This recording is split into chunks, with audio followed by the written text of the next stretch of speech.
சீரியல்களின் full எபிசோடுகளை Sun டிவியில் ஒளிபரப்பான உடனே எக்ஸ்க்ளூசிவாக சன் நெக்ஸ்டில் மட்டும் ஃப்ரீயா பாருங்கள்.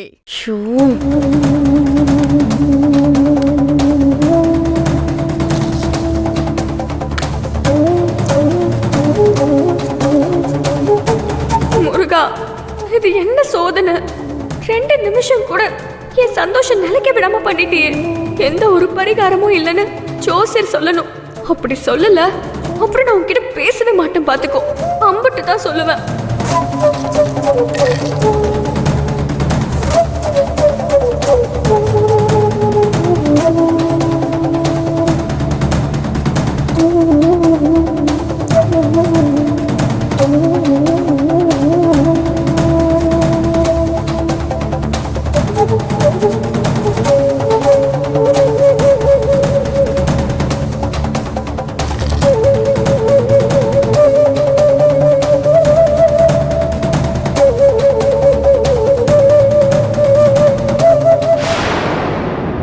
மாற்று பரிகாரம் இருக்கு.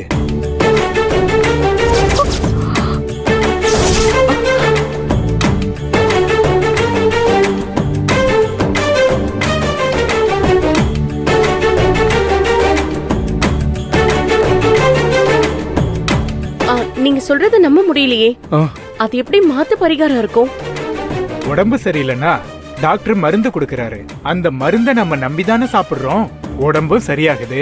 திடீர்னு அதே மருந்து சில உடம்புக்கு ஒத்துக்காம வேலை செய்யாமலும் போகுது. அந்த மருந்து உடம்புக்கு ஒத்துக்கலனா அதே டாக்டர் வேற மருந்து எழுதி கொடுக்கறது இல்லையா? அது போலதான் பரிகாரத்துக்கும் மாற்று வழி இருக்கு.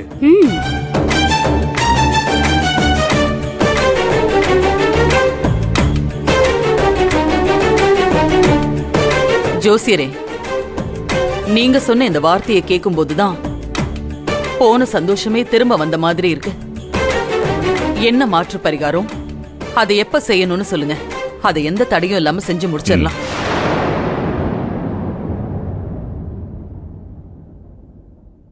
சந்தோஷம். காலதாமதம் வேண்டாம். வர முகூர்த்தத்திலேயே நான் நிச்சயதார்த்த தேதியை குறிச்சு தரேன். சரிங்க ஜோசியரே, அப்படியே குறிச்சு கொடுங்க.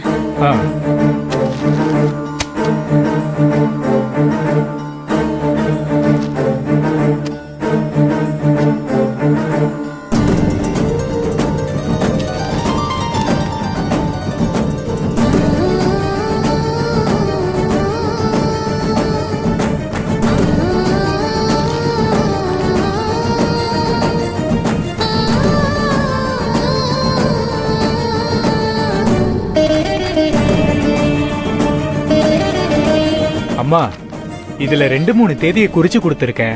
உங்களுக்கு எது தோதுப்பட்டு வருதோ அந்த தேதியிலேயே நிச்சயதார்த்தத்தை வச்சுக்கோங்க.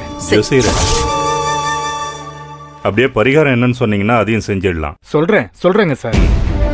நிச்சயதார்த்தத்துக்கு முதல் நாள் செழியனும் தியாவும் குன்றத்தூர் முருகன் கோயிலுக்கு போய் முருகன் பேர்ல அர்ச்சனை செய்யணும். அடுத்தபடியா தியா தான் அணிஞ்சிருந்த பூவையும் குங்குமத்தையும் அங்குள்ள அக்னி குண்டத்துல போடணும். அதுக்கப்புறம் செழியன் கையால தியா நெத்தில குங்குமத்தை வச்சு விட்டு மல்லிகைப்பூ வாங்கி தியா தலையில வச்சு விடணும்.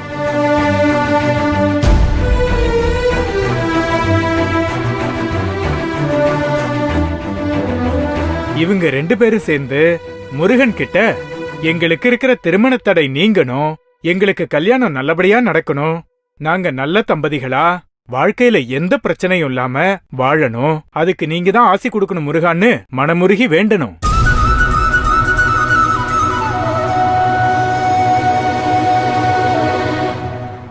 அப்புறம் கோவில்ல அணையா விளக்க வாங்கிக்கிட்டு அந்த அணையா விளக்க அணையாம எடுத்துட்டு வந்து நீங்க வாழற உங்க வீட்டு பூஜை அறையில வைக்கணும். இதெல்லாம் நடந்ததுக்கு அப்புறம் நிச்சயதார்த்தத்தை நடத்த முயற்சி செய்யலாம். அப்படி முயற்சி செய்யற பட்சத்துல திருமண தடை விலகும். முருகன் அருளால இவங்களுக்கு திருமணம் நல்லபடியா நடக்கும். முருகா,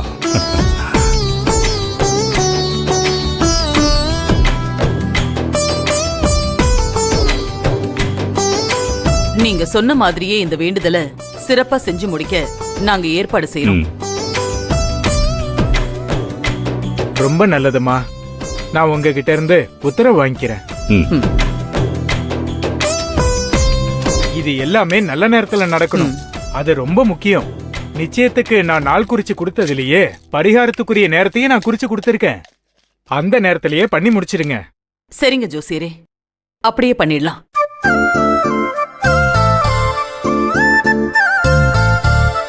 விஸ்வநாதா, அக்கா ஜோசியரை வழி அனுப்பி வச்சுட்டு வா. சரிங்கக்கா. சரிங்கம்மா, நான் வரேங்க ஐயா. வாங்க. வரேம்மா. வாங்க.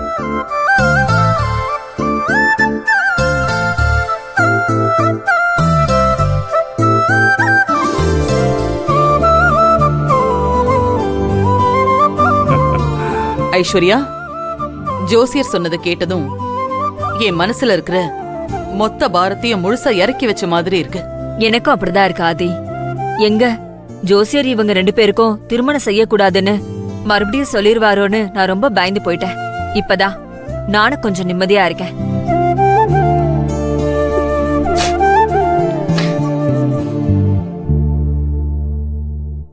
நிச்சயதார்த்தத்துக்கு அவர் நாள் குறிச்சு கொடுத்துட்டாரு. இனிமே நாம தாமதிக்காம அடுத்தடுத்து ஆக வேண்டியதை பார்க்கலாம். சரியா சொன்னீங்கண்ணே. நான் தியாவோட அப்பா கிட்ட நிச்சயத்துக்கான விஷயத்த சொல்லி அவரை உடனே கிளம்பி வர சொல்றேன். ஆ.